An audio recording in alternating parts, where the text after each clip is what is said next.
we're day 2 in Rome, and we're going to be going to the crypts today, so that'll be pretty scary down there. We're just going to pop and get some breakfast with our token things we got for a cappuccino coffee and a croissant, even though Beth doesn't like coffee, but we'll see what it's like. Let's have a look.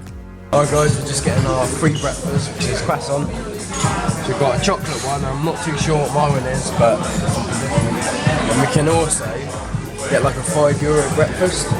There you go. I think with these items, it's like 5 items for €5. It's pretty cool. So we've got that and a coffee coming, or a cappuccino coming along. Let's give it a try. We've got 2 coffees coming now.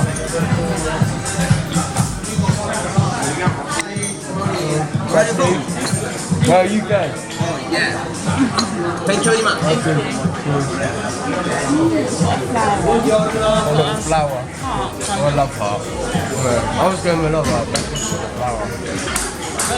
Is it nice croissant? That's an apple. Get a bit of that chocolate. Chocolate, like, have a lick. Get it all around your face. I don't know what this is. Let's see what this is. That's like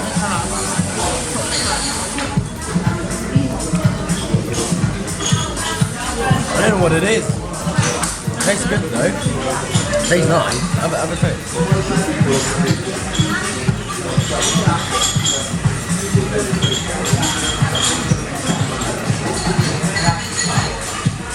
Weird, isn't it? I can't tell what it is.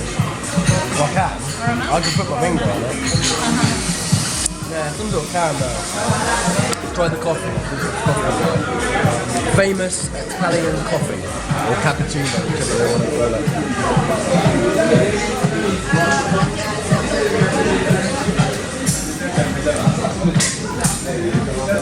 That's nice. Might need 1 sugar. I'm a 1 sugar guy, but good coffee.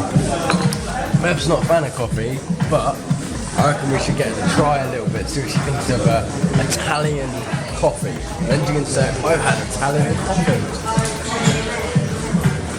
Is it chocolate? There's chocolate on the top of the cream.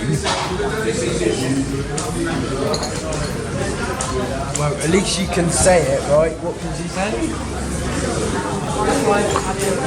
She didn't like it. It's such a quick go, you guys. Like, the whole thing is literally filled inside of it. It's like in better words, like a caramelly sort of taste. And that makes it a hell of a lot better.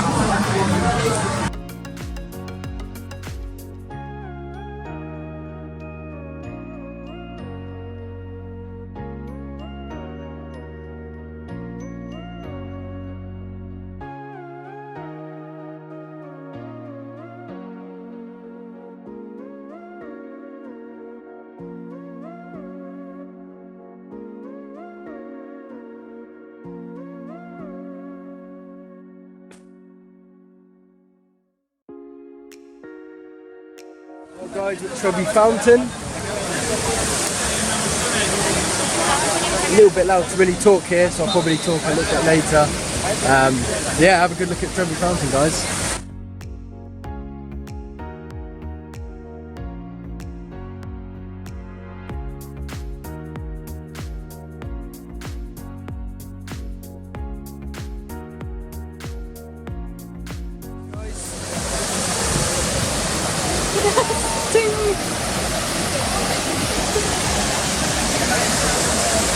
There we go, guys.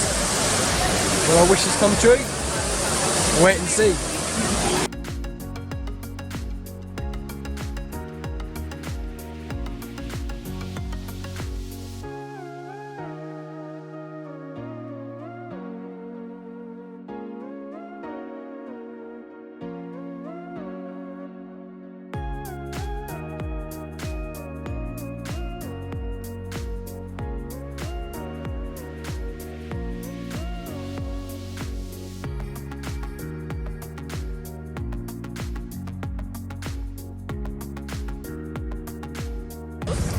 Alright guys, thank you very much. So we've done the crypts now. Obviously we couldn't film in the crypts because out of respect, which makes sense. But that was absolutely crazy. There's all sorts of he went through 6 stages, and it was like the 6 stages of life. They had bones that meant to symbolise like wings, and another set of bones that symbolise like time. And at the start he had like a darkened one, bones at the top, and that was meant to symbolise like sand. And then when you got further through, it symbolised like the end. When you got to the last one, so it had swapped, saying the sand had run out, as in your life running out. It was really cool. Went to Trevi Fountain, which you saw a little bit of just then. We had a funny little moment in the supermarket where we spotted some guy like being a bit suspicious, like as if he was watching us. Beth said she noticed him when we got in, and seemed to be watching us straight away.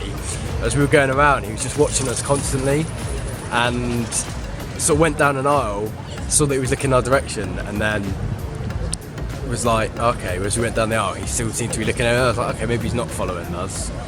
And for the whole time in the store, he was just watching us. It just felt really dodgy. And then as we paid and got to the exit, he stopped us and showed us his badge, and it turned out he was like an undercover sort of security guard, I guess. I think it's something like inspector or something on the on his badge. And I was like, oh, well, it could still be anyone. He had a quick look at my bag and just wanted to check that there was like sort of nothing that we'd taken.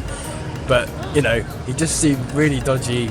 But then we must have seemed dodgy because we were constantly looking at him. And if he was like an undercover security, we probably seemed dodgy looking at him constantly. But I quite often notice little things out the corner of my eye, people watching and things like that. And I'm like, oh, is this guy going to follow us? Is he going to try and rob us? You don't know. But yeah, that was a bit of an escapade. And then we went, oh, I got hold of these biscuits, which I've been looking for ages back at home and explaining to people about them, and we couldn't remember what they were, and then lo and behold I come here and just find them in the supermarket, which is kind of crazy. I think I've zoomed in really close.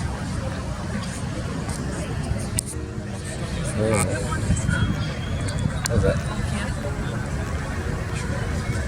Oh. Beth's just spotted an IKEA. My expert camera skills, guys. Somehow I zoomed in and didn't even realise. So you've been hearing me ranting on, but I've zoomed in. We did Trevi Fountain. We're going to go find the Spanish Steps. We stopped for a bit of lunch, but the size of these sandwiches, guys, they are very filled sandwiches. So what's the egg? Egg and cheese. Egg and cheese. And then I got like a mozzarella and ham. So we're going to have these. I'll quickly have a bite, show you guys what it's like, and then I'll leave you to it. Good.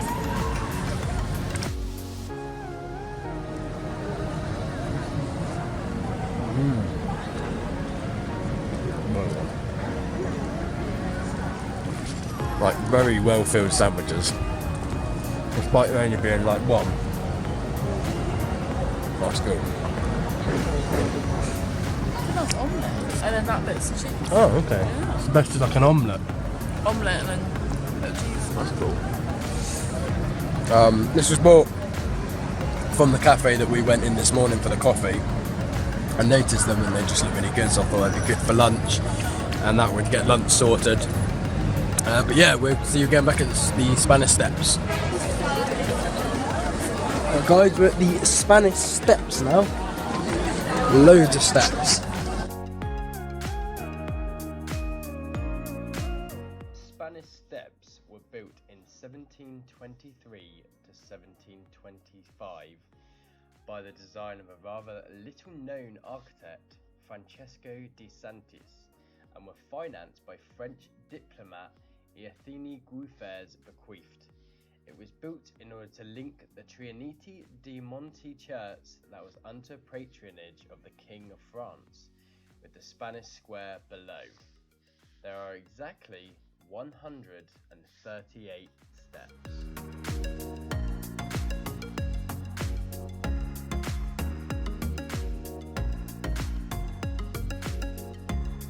Just saying about how well policed it is here, like all these sort of special places like Trevi Fountain, the Spanish Steps, there's a hell of a lot of like police out, and they won't let you sit down by the fountain or mess around near it and things, which is good. And there's lots of soldiers as well, you see, just dotted around with certain like little points, which is cool. Fun fact about the Spanish Steps. So on the 13th of June 2007, a drunken young man attempted to drive a Toyota Celic down the Spanish steps. Luckily, no one was hurt, but several of the 200-year-old steps were chipped and scuffed. The driver was arrested. Another fact, at the corner on the right as one begins to climb the steps is the house where English poet John Keats lived and died in 1821. It is now a museum dedicated to his memory, full of memorabilia of the English Romantic generation.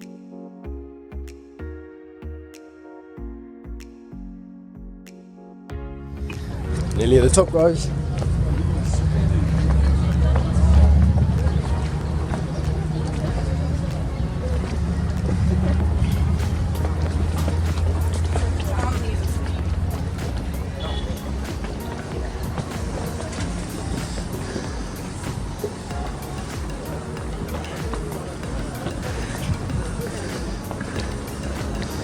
There you go.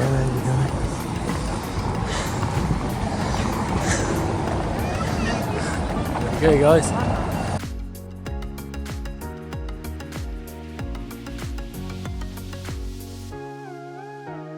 Made it all the way to the top. Crazy. Get a view of the ledge again.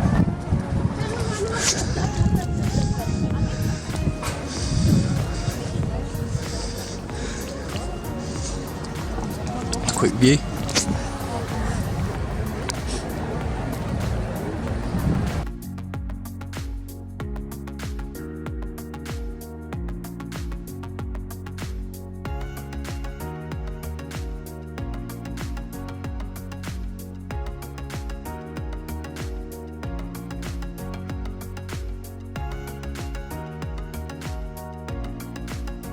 Alright guys, so we're just having dinner in bed tonight. We're not going out anywhere, so we've got pot noodles.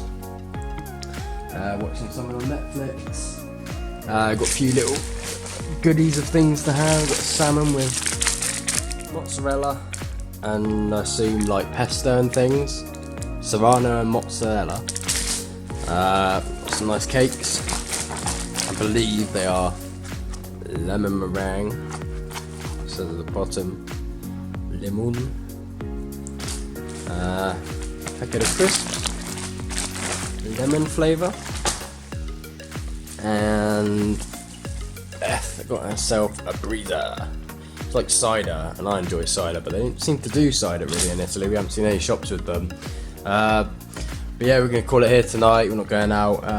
Hopefully we'll catch you tomorrow for day 3 at the Colosseum, if we're allowed to film there.